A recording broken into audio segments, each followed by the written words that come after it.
We are conditioned to believe that wealth is loud. We think it looks like luxury cars, designer clothes, and sprawling mansions.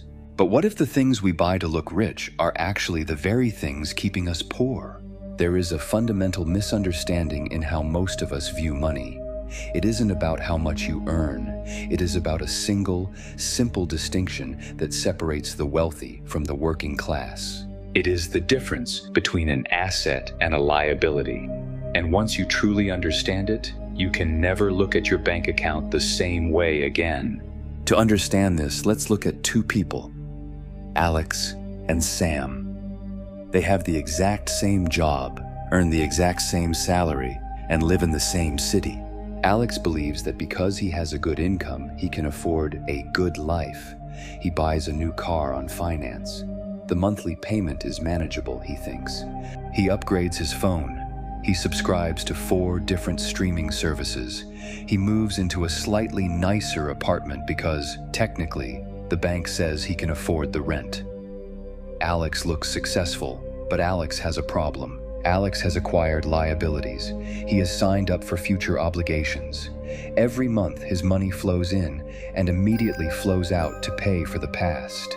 Now look at Sam. Sam wants to be wealthy, not just look wealthy. Sam takes a portion of that same income and buys something boring. Sam buys a small piece of a business, or perhaps a bond, or creates a piece of digital content that generates royalties. Sam buys things that pay him. 5 years later, Alex looks the same but is tired. Sam, however, now has 2 incomes, his salary and the money his money earned. If you look up asset in an accounting textbook, you'll get a confusing definition about future economic benefits. Forget that. Here is the only definition that matters for your personal freedom. An asset puts money in your pocket. A liability takes money out of your pocket. This is where it gets uncomfortable. Most of us are taught that our house is our greatest asset, but let's apply the rule. Does your house put money in your pocket every month? No, it takes money out. The mortgage, the taxes, the repairs.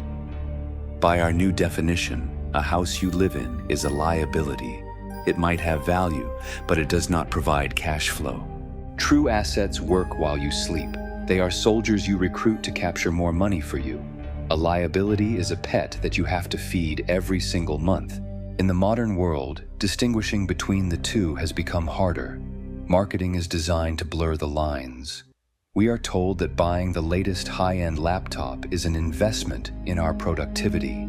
And it could be. If you use that laptop to code software that you sell, it is a tool that acts as an asset. But if you use it only to browse social media, it is an expensive toy. It is a liability. We have also entered the era of the subscription lifestyle. This is the ultimate liability. You own nothing, but you pay forever. Each subscription is a tiny hole in your financial bucket.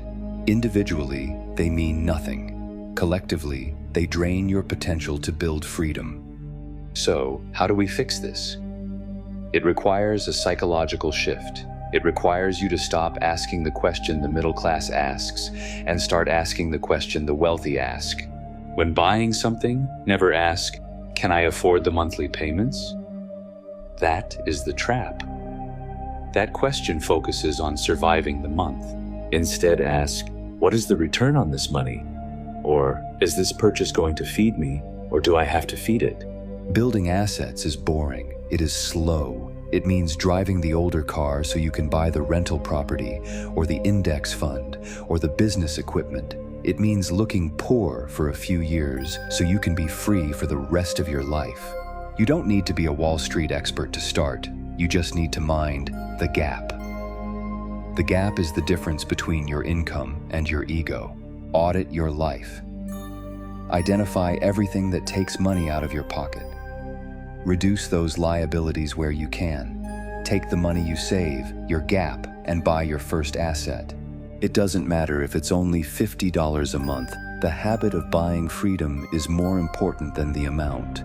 Over time, your assets will grow large enough to pay for your luxuries. That is when you have won the game. Wealth isn't about the cars you drive or the clothes you wear. It is about the assets you own. It's about waking up in the morning and knowing that your money is working just as hard as you are. If you enjoyed this explanation, subscribe for more psychology-based money insights.